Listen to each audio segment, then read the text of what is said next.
자, 안녕하세요. 전 세계에서 아니면 인류 역사상 우리가 주목해야 되고 그다음에 가장 신기한 이야기들이 가득 이렇게 넘쳐 있는 붓다로드에 오신 것을 환영합니다. 오늘 말씀드릴 이야기는 어떻게 보면 중국 불교사에서 가장 신화적인 인물, 신비적인 요소가 많이 있는 그런 달마대사 이야기. 그러니까 양무제 이야기하면 달마대사 이야기를 빼놓을 수가 없어요. 그래서 양무제 이야기를 할 때 이제 달마대사 이야기를 하고 다음에도 또 양무제랑 관련된 이야기들, 이게 양무제가 쪽이 뭐 중요하기 때문에 그래서 그런 쪽과 관련된 여러 가지 이야기들을 계속 해드릴 거예요. 그래서 달마 이인설 관련된 이야기를 해드릴게요. 달마대사가 이제 한 명이냐 모르겠어요. 정확하게 잘 모르겠습니다. 달마대사를 판단하기가 상당히 어렵습니다. 이유는 자료는 적고 그 다음에 신화적인 게 많이 윤색이 돼서 원래 대단한 분들은 이게 신화적인 것들이 있는데 달마만 하더라도 527년이에요. 그러면 벌써 1500년 전 분이거든요. 그것을 어떻게 이제 정확하게 찾아낼 수 있느냐? 답부터 말씀드리면 못 찾습니다. 제가 늘상 말씀드리는 건데 이미 물에 타진 커피 믹스는 다시 분리할 수 없어요. 다시 분리할 수 없어요. 그래서 정확하지는 않고 그냥 있는 이야기들을 어떻게 정리가 되고 있어요 라는 얘기 정도를 해드릴 거예요. 그래서 지난번에 그런 말씀을 드렸는데 527년이라고 하는 것이 굉장히 중요하다. 그때 양무제가 동태사라고 하는 절을 만들었고 동태사라는 절을 만들고 연호를 대통으로 바꿉니다. 그래서 이 527년에 이 동태사가 만들어지고 이제 양무제가 그 동태사에서 나중에 사신 자기 몸을 절에 노비 비슷하게 이렇게 하는 그러한 모습들을 보이면서 동아시아 불교를 굉장히 감동을 줍니다. 아, 황제가 저렇게까지 할 수 있구나라고 해서 그게 이제 엄청난 영향력을 미치고 그래서 우리가 이제 백제하고 신라, 진흥왕이라든지 안 그러면 뭐 법흥왕이라든지 그 다음에 저 백제 성왕이라든지 뭐 이런 왕들에게도 나중에 후대까지 다 영향을 미쳤다. 뭐 그런 얘기들을 전에 해드렸었어요. 그리고 이 527년이 그 역사적인 해였기 때문에 우리는 528년에 삼국사기에 신라의 불교 법흥왕이 불교를 공인하는 게 2차 도원의 순교가 528년으로 돼 있는데 삼국유사는 527년이라고 쓴 것도 내나 지금 그 양무제의 동태사 영향이다. 그리고 저때 이제 연호를 대통으로 바꾸는데 그 대통으로 바꾸는 것 때문에 백제의 대통사가 창건돼서 그 양무제의 뭐 추모 사찰이다. 뭐 이런 이야기까지 있을 정도로 근데 그게 527년에 아마 창건되지는 않았을 거고 그 뒤에 있는 건데 그게 앞으로 이제 이야기들이 섞여서 들어갔을 겁니다. 섞여서 들어갔을 거예요. 그리고 이 527년 하면 또 중요한 게 달마가 도래한 광동으로 중국 광동으로 지금 홍콩 쪽입니다. 그 광동성 쪽으로 이렇게 글로 온다는 거는 배 타고 왔다는 얘기예요. 배 타고 왔다는 얘기예요. 그래서 그게 어디로 오는 거냐면 저쪽 자바섬 있는 쪽으로 인도네시아 이쪽으로 해서 인도 쪽에서 이렇게 오는 항로들, 이 해로가 있어요. 해로가. 그걸 타고 이제 배 타고 들어오면 언제나 광동성 쪽으로 들어옵니다. 광동성 쪽으로. 그렇게. 그래서 527년에 달마가 왔다. 이거를 받아들여야 될지 못 받아들여야 할지 잘 모르겠어요. 근데 그렇다 치고 그 이야기가 어디서 나오냐면 8세기에 역대 법보기, 그러니까 700년대의 문헌에 나와요. 지지난 시간인가 낙양가람기 얘기할 때 달마가 있었다. 달마가 낙양가람기 1권의 영령사 쪽, 저게 5권으로 된 책인데 1년의 영령사 쪽에 보면 거기에 엄청나게 높은 탑이 있었고 영령사 9층 탑이 있었고 그 탑을 돌면서 이제 달마가 나무 이렇게 귀합니다 이러면서 막 찬탄을 했다. 라고 하는 달마가 있고 그때 달마는 자기를 뭐라고 얘기하냐면 나 파사국 사람이다. 페르시아 사람이다. 그러면 지금으로 말하면 아프가니스탄 뭐 이런 쪽 사람이에요. 그런데 이쪽에서는 또 배 타고 왔다. 그러면 좀 잘 안 맞죠. 그래서 배 타고 온 스토리가 하나가 있고 육로 스토리가 하나가 있고 이 두 가지가 나중에 섞입니다. 용이라고 하는 것도 마찬가지거든요. 용이라고 하는 것도 용이라고 하는 똑같은 글자 하나를 놓고 인도용이 있고 중국용이 있어요. 중국용이 있어요. 여러분들은 이 용이 같은 용이라고 생각하지만 실제로 그렇지 않습니다. 인도의 킹코브라 토템이 중국으로 전래될 때 용이라는 단어를 가지고 써요. 번역어를 용으로 써요. 그 덕분에 이게 두 가지가 막 섞이기 시작하는데 인도용은 그냥 축생입니다. 짐승이고 그다음에 아버지가 용이면 자식이 용이에요. 그러니까 용족이 있는 거예요. 용족이 있는 거예요. 그리고 용왕이고 물의 신으로 해서 용궁에 산다라고 하는 개념도 여기서 나오는 거예요. 이거는 그러니까 혈연, 가족, 혈연이고 그다음에 용궁이라는 개념도 여기서 나오는 거예요. 용궁, 용왕. 그리고 여의주 개념도 여기 쓴 겁니다. 중국용에 여의주 없습니다. 원래. 네, 중국용에 여의주가 없습니다. 그리고 저거는 이제 물의 신이고, 물의 신이고, 이렇게. 그래서, 용은 어디에 여의주를 놓냐면, 우리가 보통 용하면 손으로 잡거나, 허공에 띄우거나, 입에 물거나, 세 가지를 많이 볼 수 있어요. 그리고 제일 많은 거는 허공에 이렇게 딱 떠 있는 거예요. 그러면 그 여의주를 손으로 잡으려고 하는 그런 찰나. 이런 모습들이 그림에 제일 많습니다. 그런데 상으로 만들면 그렇게 허공에 띄워놓을 수가 없으니까 손으로 잡았거나 앞발로 아니 손은 아니겠지. 발이겠지. 앞발로 잡았거나 입으로 물거나. 입으로 물면 난리 납니다. 침 질질 흘리고 있는 거예요. 입으로 물면 멋있어 보이는지 몰라도 실제로는 이따시만한 사탕 하나 물고 있다고 생각해 보세요. 침 질질 흘리고 완전히 뭐 약간 연구빌 납니다. 근데 인도용, 원래 여의주를 가지고 있는 인도용은 상투를 틀어가지고 머리 위에 이 여의주를 가지고 있다는 거예요. 제가 계속 이런 얘기 나올 때 말씀을 드리지만 용이 상투를 트느냐 이런 거 하지 마. 그냥 그렇다 하는 거야. 신화적인 이야기나 이런 전설 이런 거는 그게 가능해요? 따지지 마. 나도 몰라. 나도 웃겨. 이게 생각을 해보면 나도 웃겨. 이게 용이 여기다 이렇게 상투를 틀어가지고 여기다 구슬을 넣는다고? 그건 인도의 개주 문화라고 하는 상투 구슬 문화 때문에 나오는 현상이에요. 그래서 구슬을 가지고 있다라고 하는 이러한 식의 스토리는 전부 인도용이에요. 인도용이에요. 중국용은 승천의 용이에요. 하늘로 올라. 예. 비룡 승천이죠. 용비어천가 할 때 그 용비어천도 나르는 용이에요. 그게 주역에 나오는 거거든요. 그리고 얘도 물하고 관련돼요. 그래서 잠용. 우리가 지금도 쓰잖아요. 대권주자를 잠용. 그게 원래 주역에 나오는 말이에요. 잠용, 물용. 그다음에 혹약제연. 못 위에서 뛰어도 뭐 큰 문제는 없어. 그러니까 물 안에서. 그러니까 물과 관련돼. 그리고 운종용, 풍종을 하고 이거 다 주역 건캐에 나오는 거거든요. 호랑이가 움직이면 이렇게 바람이 따르고 용이 움직이면 구름이 따른대. 그래서 구름, 물 이런 거랑 관련돼. 여기는 정확하게 말하면 이건 바다예요. 얘네도 물의 신이기는 한데 이거는 민물 계열이고 이거는 바닷물도 아우르는 용이에요. 그리고 똑같이 여의주를 가져도 이거는 머리 위에 그 다음에 나중에 이 여의주가 이쪽으로 넘어가는 거예요. 이쪽으로 영향을 줘서 얘네는 물고 손으로 들고 이렇게. 그러니까 이 두 가지가 막 섞여요. 지금 여러분들은 이 두 가지를 제대로 구분할 수 있는 사람이 우리나라에 거의 없습니다. 거의 없습니다. 하나는 인도 거고 하나는 중국 거라서 많이 다른데 왜 구분을 못해요? 섞인 지가 2000년이 됐어요. 그래서 구분이 안 돼요. 서유기에도 용이 나오잖아요. 용궁에서 뭐 문제를 일으키고 손오공이 문제를 일으키고 여의봉 나오고. 그래서 그런 이야기들이 실제로는 이용은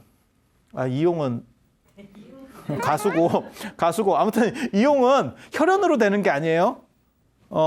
비늘 있는 거나 깝딱 있는 거, 껍질, 거북 같은 거 이런 짐승들이 그러니까 이게 물고기예요. 이런 애들이 자신을 극기해서 수행을 하면 용이 되는 거예요. 그러니까 아버지가 용이라 해서 용이 아니야. 그러니까 내가 수련을 해서 용으로 거듭나는 거예요. 그렇게 하는 동물 중에서 물고기 중에서도 수염난 물고기가 레벨이 더 높대. 비늘 있고 수염난 놈이 레벨이 제일 높대. 그래서 그런 게 잉어가 용된다. 어변성룡이라고 하는 거예요. 물고기가 용으로 변한다. 이렇게. 그래서 이런 식 계통이고 이 두 가지가 달라요. 그런데 이게 섞여서 나중에 우리 그러한 뭐 서유기도 그렇고 그다음에 뭐 심청전도 그렇고 같이 나오는 거예요. 용왕이 용궁에서 가족하고도 같이 있고 여의주도 있고 이런 식으로. 그래서 막 섞여 들어가요. 섞여 들어가면 찾을 수 있느냐? 보통 사람 못 찾습니다. 근데 저거는 문화적 기원이 뚜렷하기 때문에 어디까지 섞였구나라고 이렇게 도출해낼 수 있어요. 근데 이 달마대사 같은 경우는 원 소스도 약해요. 그래서 이거를 100% 갈라낸다는 게 불가능합니다. 현실적으로. 그래서 그냥 알아만 두세요. 두 가지 달마 이야기가 있다. 이 파사국 출신, 이 양반은 분명히 페르시아 쪽에서 왔으면 북쪽으로 왔겠지. 왜 아프가니스탄이 어디냐면 인도에서 이쪽에 파키스탄, 그다음에 아프가니스탄이거든요. 여기 사람이 실크로드를 타고 이렇게 오지. 여기서 들어가서 배를 타고 이렇게 해서 광동으로 오겠냐고. 미치지 않으면 그렇게 안 해요. 그래서 이쪽으로 온 달마가 한 명 있는 거예요. 그런데 이 이야기 되게 재밌는 건 이 남쪽 달마, 이게 북쪽 달마, 남쪽 달마 하면 남쪽 달마가 나중에 맨 마지막에 되면 서쪽 파미르고원으로 간다라는 얘기가 나와요. 서쪽 파미르고원으로 간다. 그러니까 이 스토리에서도 맨 마지막에 달마는 일로 가요. 되게 재밌어. 오기는 이쪽에서 이렇게 왔대. 이 밑에 남쪽 달마 얘기하는 거예요. 북쪽 달마 얘기는 여기까지가 끝이야. 이쪽에서 이렇게 왔다. 그 얘기밖에 없어. 그런데 이 남쪽 달마 이야기의 맨 마지막에 다시 이쪽으로 가더라라는 이야기가 있어요. 그러니까 두 가지가 섞여 있는 거예요. 그래서 이야기를 보면 남쪽 달마 이야기를 이제 해드릴 거예요. 527년에 만났는지 안 만났는지도 정확하게는 잘 모르겠어요. 단지 이 527년이 지금 여러분이 상상하는 것보다 훨씬 상징적인 그리고 의미가 강력한 그런 연도예요. 최근으로 얘기하면 2000년 비슷하다고 생각하시면 돼요. 2000년에 무슨 뭐 컴퓨터가 뭐 지랄을 일으킬 거고, 그 다음에 뭐 휴거가 되고, 뭐 세상이 뭐 어떻게 뭐 종말이 되고, 막 별로무 소리가 다 있었어. 물론 아무 일도 없었어요. 근데 양무제가 저 527년에 동태사를 만들면서 아주 엄청난 불사를 일으킨 게 주변에 쫙 이렇게 동심원 물에 연못에 동물맹이 하나 떨어지면 동심원이 쫙 퍼져나가듯이 주변에 영향을 미치는 거예요. 그게 527년에 뭐든지 맞춰야겠다라고 하는 거고 달마 이야기도 527년에 딱 들어가는 거예요. 527년에 들어가는 거거든요. 이게 굉장히 재밌어요. 그래서 달마가 이 스토리에 보면 이쪽 남쪽 스토리에 보면 뭐라고 나오냐면 달마는 남인도에 향지국이라고 하는 나라가 있는데 그 나라의 셋째 왕자래요. 왕자 출신이래. 인도나 이런 데는 왕자 출신이 출가하는 경우가 굉장히 많습니다. 뭐 고려시대 때도 그렇게 하는 거니까요. 인도라고 하는 나라는 덥기 때문에 유희, 제가 예전에 말씀드렸어요. 놀 게 별로 없다. 너무 더워서. 그런 것도 있고 또 한 가지는 뭐냐면 죽음이 굉장히 가까이 있어요. 지금은 죽음이 멀리 있습니다. 그래서 나는 언제까지 살 거야. 그리고 여러분들이 우리나라가 애를 적게 낳는 것도 사실은 죽음이 멀리 있어서 그런 거예요. 저희 위에 세대들 이렇게 조금만 올라가면 힘 닿는 데까지 낳는 게 타율이 좀 낮습니다. 어느 집에서는 3분의 1 정도가 이렇게 돌아가시는 경우도 있고 재수 없으면 절반 정도가 돌아가시는 경우도 있어요. 그러니까 많이 낳아야죠. 그런데 지금은 하나만 낳아도 이상한 사고만 겪지 않으면 큰 문제가 없으니까 그냥 그렇게 낳고 끝내는 거예요. 죽을지 모른다 이러면 그냥 무조건 계속 열심히 낳아야지. 죽음이 가까이 있으니까 등 따숩고 배부르고 특별히 할 일 없고 그런 상황에서 계속 옆에서 왜 죽는지 잘 모르게 인과관계가 잘 판단을 제대로 못하는 거예요. 지금은 죽어도 우리가 인과관계를 정확하게 판단합니다. 그러니까 그것은 내 일이 아니야. 이렇게 끊는데 인과관계를 판단할 수가 없어요. 왜 죽는지. 이유를 그 당시 사람들은 잘 몰랐던 거야. 그러면 나도? 라는 생각이 자꾸 드는 거예요. 그리고 지금은 죽음도 멀리 있지만 시체를 볼 일이 거의 없습니다. 아주 지친 아니면 시체 볼 일이 없어요. 근데 그 당시는 예전에는 이게 이렇게 굉장히 많죠. 조건들이. 그러니까 계속 그런 생각들을 하는 거예요. 그리고 오래 사는 세상도 아니고 한 40대면 죽고 막 이러니까 이제 생각들이 막 많죠. 그러다 보니까 출가하고 이게 그렇게 어려운 일이 아니에요. 그래서 제가 얘기하잖아요. 진흥왕이나 버풍왕 같은 분들도 나중에 다 출가를 했다. 출가를 했다. 그래서 그런 시절들이라고 생각을 하면 달마가 출가하는 게 그렇게 대단한 것도 아니에요. 그 시절 상황에서 봤을 때 특히 인도는 더 그렇고 인도는 뭐 왕자 출신들이 워낙 많으니까 그렇게 해서 출가를 했는데 그 나라가 향지국이래. 근데 이걸 잘 찾아보면 나라 이름이 향지국이라고 나오는 데도 있고 아버지 이름이 향지라고 나오는 경우도 있어요. 부왕 이름이 향지다. 그것도 어느 게 맞는지를 못 찾겠어요. 아버지 이름이 향지로 나오는 비율이 더 많습니다. 정확하게는. 일반적으로 알려질 때는 향지국왕의 셋째 아들 이렇게 나오는데 향지국왕이 아니고 향지왕으로 나오는 경우가 더 많아. 근데 저희 이야기가 어디까지 가냐면 나중에 1300년대 우리나라까지 오는 지공스님한테도 있어요. 당신 어머니 혈통이 저 향지국 혈통 달마대사의 혈통이에요. 이렇게 얘기한다고 또. 환장한다. 이게 계속 저런 이야기들이 뭔가 도는 게 있어요. 제가 진짜 대충은 알겠는데 나 다 말을 못 해준다. 내가 진짜. 내가 다 말을 못 해줘. 이런 거 다 말해주면 세상이 막 깜짝 놀랄 거야. 근데 문제는 근거가 별로 없어요. 감은 오는데 이건 이런 거 같은데 한 방이 없어. 근데 그런 경우에 공부하는 사람은 말을 못 합니다. 그러니까 악으로 이렇게 되면 악우가 딱 맞아. 그런데 그건 뭐 더 이상 말할 방법이 없어요. 증거가 없으니까. 자, 그래서 이렇게 해서 오는데 남쪽 해안을 따라서 오는 거예요. 남쪽 해안을 따라서 이렇게 해서 이제 중국이 있으면 요 광동성까지. 이 자바섬 이런 쪽으로 거쳐가지고 이렇게 오는데 이때 이제 올 때도 그런 이야기가 있어요. 절대 예전에는 직항으로 해로로 이렇게 막바로 못 옵니다.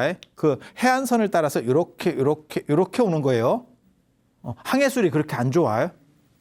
그러니까 고려 시대 때 우리가 신안 앞바다에 고려청자 이렇게 뭐 잠들어 있다, 이렇게 배가 침몰했다 이런 얘기 하잖아요. 그 시절에도 거기서 서해를 제대로 못 건넌 거예요. 서해면 지금 생각하면 그 바다도 아니요.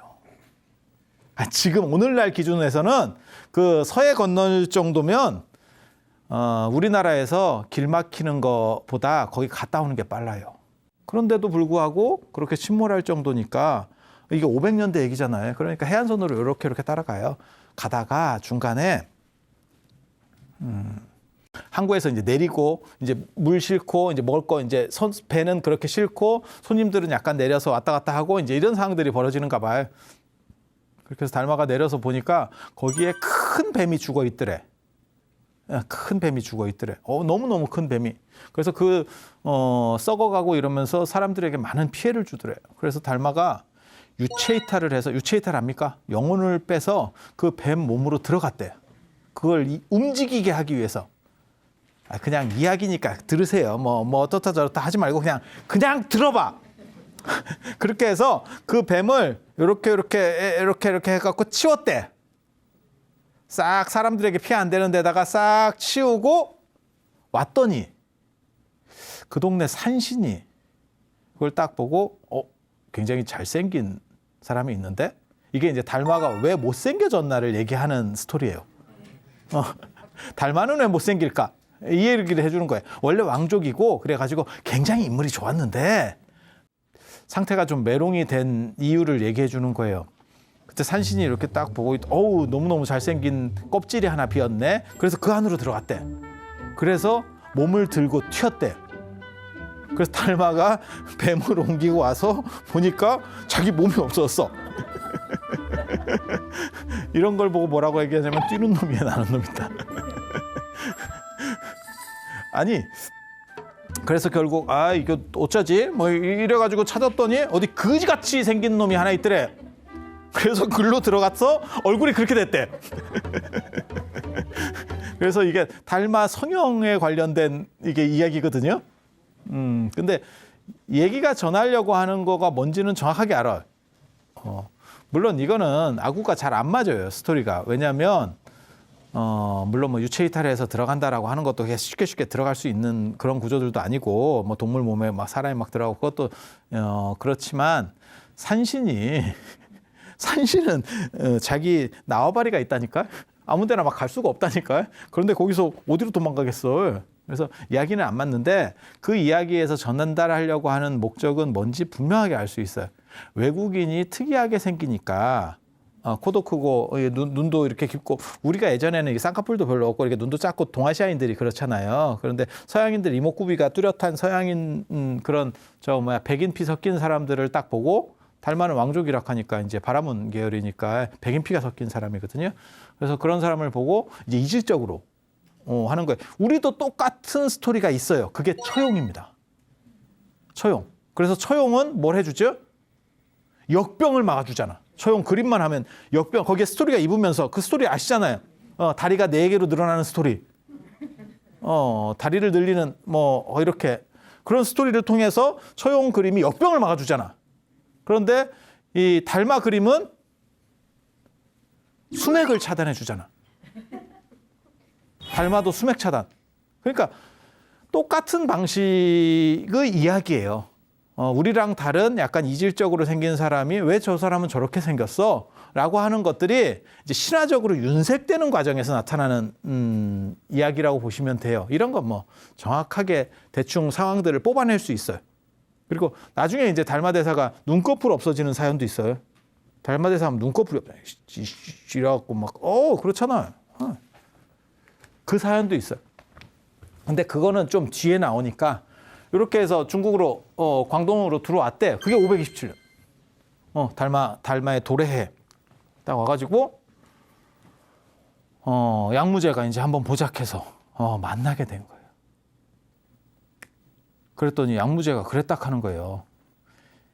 이게 선종에서 말하려고 하는 건 또 정확합니다. 양무제가 최고의 불교 군주기 때문에 양무제를 꺾을 수만 있으면 그거야말로 최상의 가르침이다. 뭐 이런 스토리가 중간에 있는 거예요. 근데 그런 생각을 하고 한번 들어보세요. 양무제가 그랬대. 내가 절도 많이 짓고 이렇게 불사를 많이 했는데 그 공덕이 얼마나 되겠느냐 이렇게 물어봤대요. 너무너무 유치한 물음 아니에요? 딱 듣는 순간에 야, 이런 식으로 말할 정도면 이게 정상적인 사람일까 싶을 정도로 이런 건 대부분 지어낸 얘기입니다. 그냥 그러려나하고 들으세요. 그랬더니 달마대사가 공덕이 없다. 무공덕 이렇게 얘기했대. 그랬더니 양무제가 삐졌다 하는 거거든. 승진이 또 그래 낙고시 변했대. 보통은 그렇게 하면 이제 칭찬을 해줄 줄 알았는데 그거야말로 대단하고 어쩌고저쩌고 이렇게. 나중에 육조단경에 나오는 이야기는 그렇습니다. 그거는 공덕이 아니고 복덕이었기 때문에 뭐 이런 얘기도 합니다. 공덕은 정신적 마일리지, 복덕은 물질적 마일리지. 이게 다릅니다. 그러니까 복이 있는 사람이 두 종류가 있다니까요. 공부 잘하고 머리 좋고 이렇게 하는 사람이 있고, 그 다음에 물질적으로 다복한 사람들이 있어요. 타고 나니까 이미 깔고 나왔네. 뭐 이런 사람들이 있어. 나는 그냥 뱃속에서 나와서 울었을 뿐인데 집이 다 이렇게 깔려 있네. 이건 뭐야? 이런 사람들도 있는 거고, 그걸 두 가지 다 갖춘 사람도 있는 거고, 다 갖추면 최고겠지. 그렇지 않아요? 근데 보통 사람은 다 없지. 둘 중에 하나만 있으면 대박이고, 다 갖추면 뭐 금상첨화고. 둘 중에 하나만 있으면 뭐가 좋을까요? 머리가 있는 게 좋을까? 돈이 있는 게 좋을까? 머리? 돈? 머리? 돈? 뭐가 좋을까? 제가 예전에 말씀드렸는데 불교에는 이게 답이 있어요. 부처님께서 말씀해 놓으신 답이 있어요. 복덕이 더 좋은 거예요. 물질적인 게 더 좋은 거예요. 그래서 복해라고 합니다. 순서가 복 다음에 지혜. 예, 그래서 머리만 있고 복이 너무 없으면 사람이 세상을 원망하게 된다는 거예요. 세상을 원망하게 된다. 그래서 달마에게 양무제가 내가 이렇게 절도 많이 짓고 불사도 많이 했는데 공덕이 얼마나 되겠어요? 그랬더니 공덕이 없어요. 아무것도 없어요. 이렇게 그래서 기분이 나빠가지고 그러면 차라리 딴 얘기를 해야겠다. 이렇게 주제를 돌려서 제일의제 깨달음이라는 건 도대체 뭐요? 그것에 대해서 한번 얘기해 주세요. 이렇게 무엇이 제일의제입니까? 이렇게 얘기했더니 확연무성. 이미 확연해서 다 드러나서 성스러운 것이라는 건 없다. 이 존재 자체가 그냥 깨달음인 거지 세상에 이것을 떠나서 무슨 또 깨달음을 가설할 수 있겠어. 이런 식으로 얘기했대. 근데 그것도 양무제의 비유에 안 맞았대. 사실 지금 이 확연무성이라는 얘기는 나중에 홍주종 같은 데서 나올 법한 이야기인데 너무 앞에서 나와. 스토리가 너무 앞에서 나와. 그래서 그런 식으로 대답을 했대. 그랬더니 이게 뭐 이런 놈이 다 있나 싶어가지고 너는 누구냐? 내 앞에 있는 너는 누구냐? 이렇게 물어봤더니 뭐로? 뭐로? 이런 식으로. 그거는 이제 서로 이제 더 이상 대화가 안 되는 거예요. 그러니까 물질에 대한 거 한 번, 근데 삐그러졌고 정신에 대한 거 한 번 삐그러졌고 그렇게 말하는 너 자신은 누구냐? 라고 하니까 이건 이제 물질적으로 물었는지 정신적으로 물었는지는 모르겠지만 달마는 정신적으로 대답한 거예요. 그것은 규정할 수 없다. 그렇게 했지만 서로 인연이 아니었대. 그러니까 서로 삐그러진 거야. 삐그러졌는데 여기서 얘기하려는 스토리는 간단합니다. 그것은 양무제를 넘어서는 달마. 그리고 새로운 이야기를 양무제와 같이 이렇게 교리적인 수준을 넘어서서 물질이나 교리적인 수준을 넘어서서 새로운 이야기를 하는 달마. 그 새로운 이야기가 바로 선이죠. 그렇게 해석은 돼. 그렇게 해석은 돼. 그래서 달마가 이거 안 되겠다 싶어서 양자강을 건너서 이게 지금 남북조잖아요. 그러니까 양자강을 넘었다는 거는 북조로 올라갔다는 얘기예요. 그래서 위로 올라가서 숭산으로 들어가죠. 그래서 흔히 이제 장난삼아 얘기하는 사람은 그렇게 얘기해요. 양무제하고 달마하고 저렇게 이야기가 잘 안 되는 게 외국인이라서 통역하다 보니 그랬는갑다.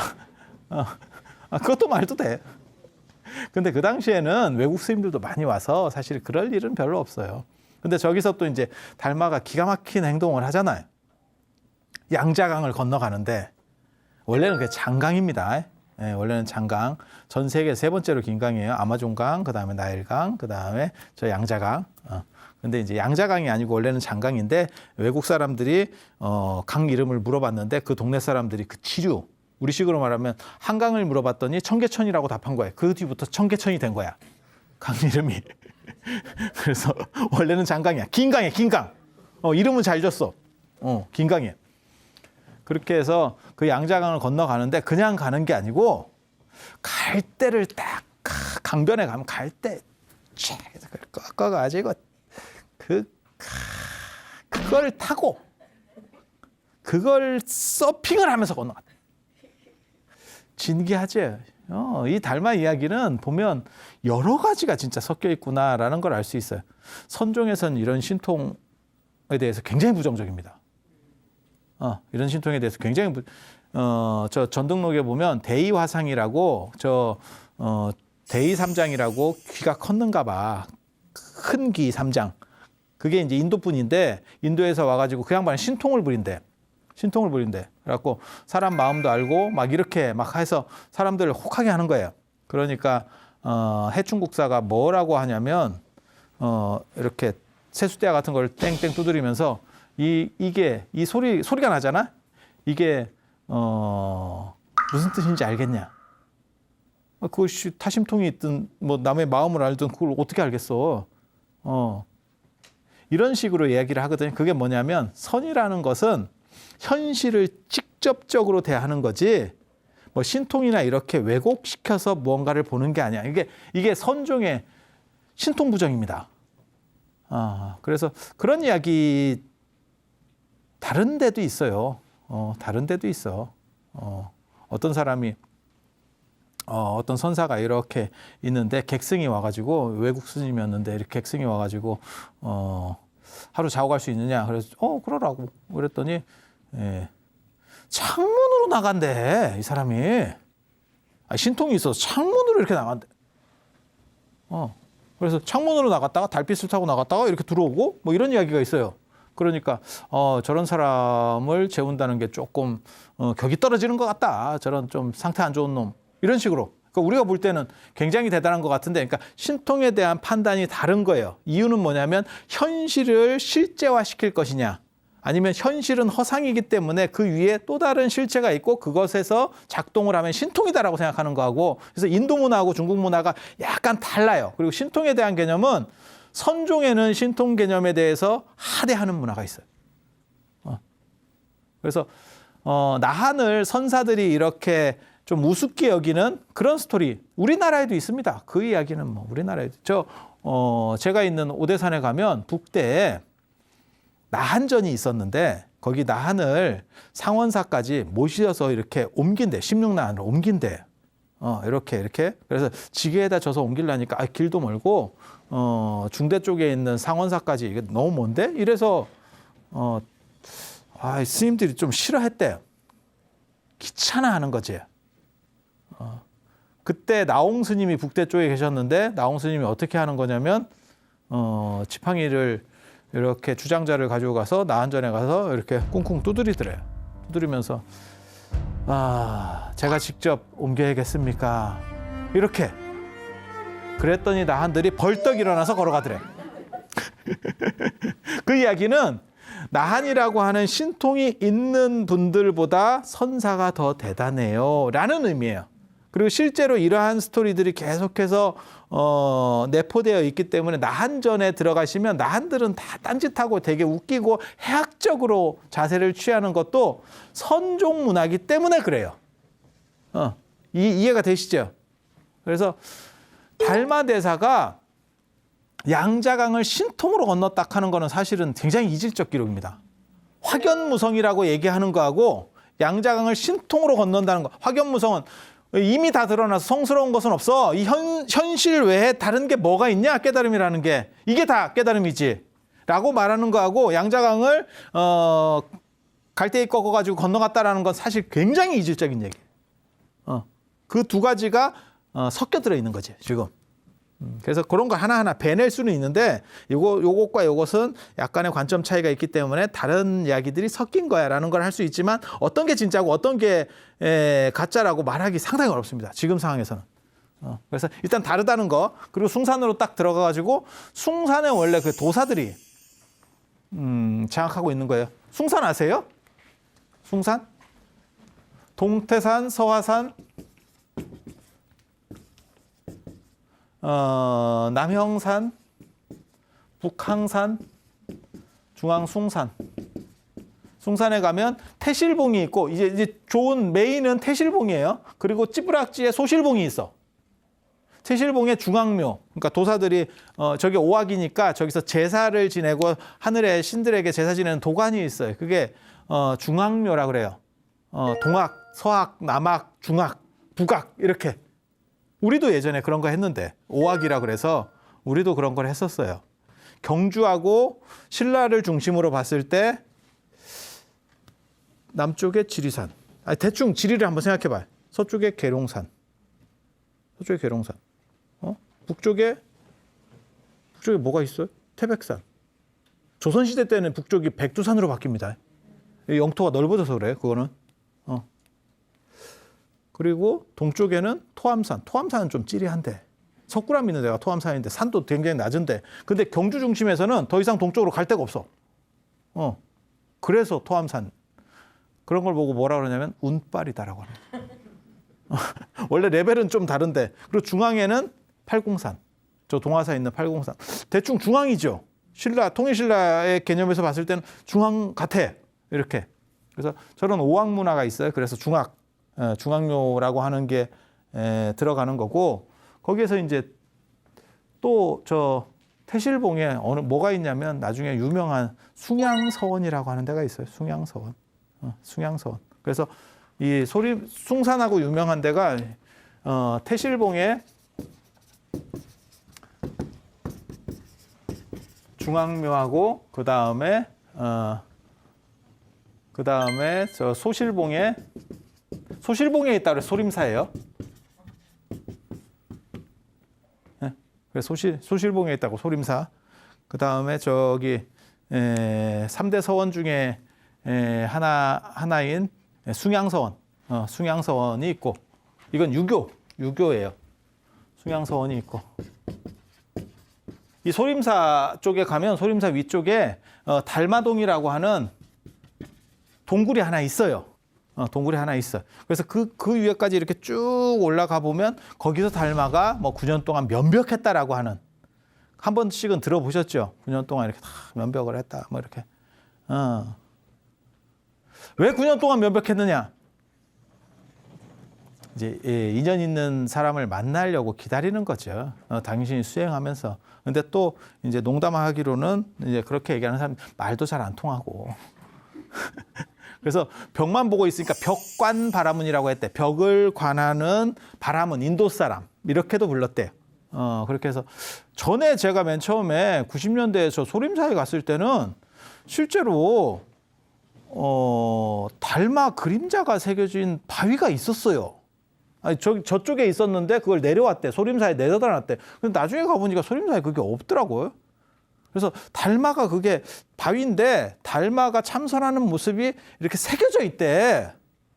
돌 무늬 같이. 저는 이런 식으로 된 돌을 보면서 한 번도 제대로 찾아본 적이 없어요. 사람들은 보인대. 나 업장이 두터운가 봐. 인도에도 있어요. 뭐 불영골 이래서 부처님이 거기에 그림자를 남겼대. 현장 스님 기록에 보면 거기 가서 다 기도를 하니까 그 그림자에서 부처님이 진짜로 이렇게 튀 나왔대. 3D로. 우리 같은 사람이 가면 촛불을 너무 많이 켜서 시커먼 거밖에 안 보여요. 이게 여러분도 나중에 한번 그런 데 가셔서 이렇게 한 번씩 이렇게 봐보세요. 아니 우리나라에도 있잖아요. 저쪽 뭐 문수암에 가면 이렇게 바위 틈새로 보면 뭐 문수보살이 이렇게 보이고 뭐 이런 얘기들 있잖아요. 아무튼 저는 안 보입니다. 저는 안 보이는데 저기가 저 달마동 앞에서 이제 그 역사적인 일이 일어나는 거죠. 해가라고 하는 스님이 나중에 찾아와서 달마대사에게 가르침을 이렇게 주세요. 라고 하니까 달마가 이제 말을 씹었지. 그래서 뭔가 이제 심표를 보여봐라. 근데 그 당시에 눈이 또 막 이렇게 왔대. 근데 이 양반이 이렇게 딱 서가지고 눈이 무릎에 쌓일도록. 그런 건 가능할 거예요, 실제로.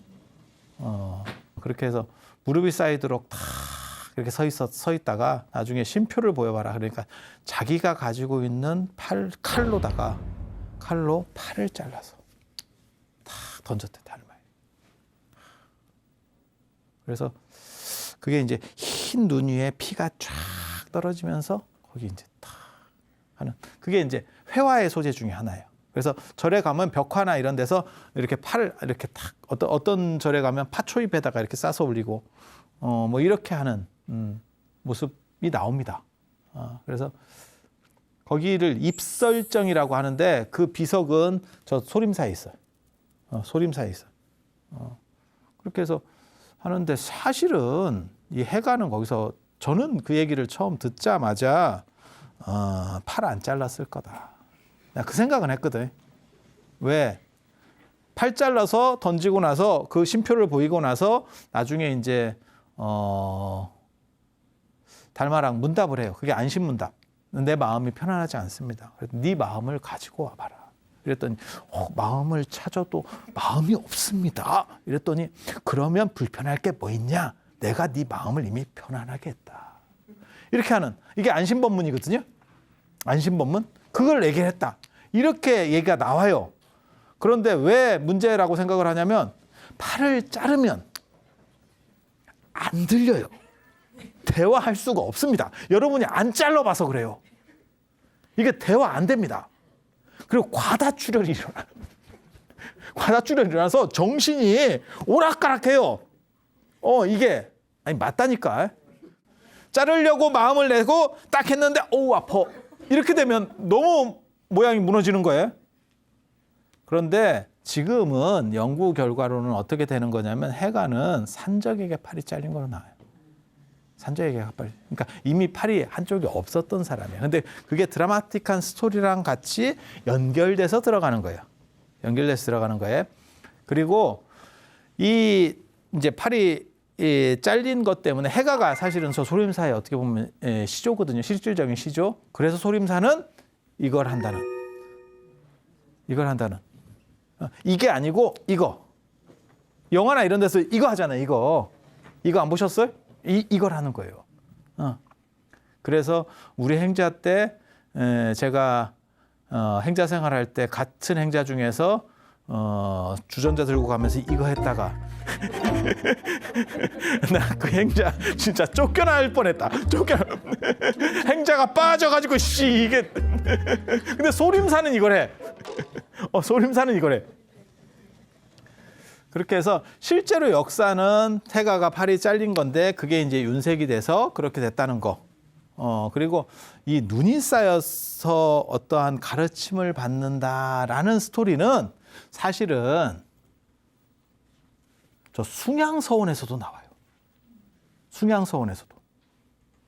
그래서 이게 저 동네에 있는 어떠한 스토리 구조인가? 안 그러면 달마와 해가의 이러한 스토리들이 나중에 저 사람들은 지금 북송시대 사람이거든요. 그래서 북송시대 때 윤색이 되면서 유교로도 들어가나? 라는 이야기. 그 숭양서원에 대한 그다음에 눈 쌓인 곳에서 그걸 정문입설이라고 합니다. 정자라고 하는 선생님 밑에서 공부하려고 입설, 눈 위에 서 있었다. 해가는 입설정, 눈에 서 있었다. 똑같은 스토리예요. 그게 태실봉에도 있고 소실봉에도 있는 거예요. 그래서 이러한 것들을 이렇게 비교해 보면 뭔가가 있는 듯한 느낌이 있어. 근데 이거를 이 숭양서원 이야기 이런 건 또 딴 데서 못 들어요. 그리고 달마가 이제 결국은 죽습니다. 그 죽을 때 기가 막힌 또 일이 일어나거든요. 기가 막힌 일을. 그 죽였다는 사람이 누구냐면 보리유지하고 광통률사예요. 광통률사가 중국 율종의 시조입니다. 그런 사람이 달마를 죽였다고? 세상에 이런 일이 있을 수 있어? 라는 그 안에 내포된 이야기들 언제 할 것 같아요? 다음 시간에 제가 그런 진귀한 이야기를 이어서 해드리도록 그렇게 하겠습니다. 자, 들어주셔서 감사합니다.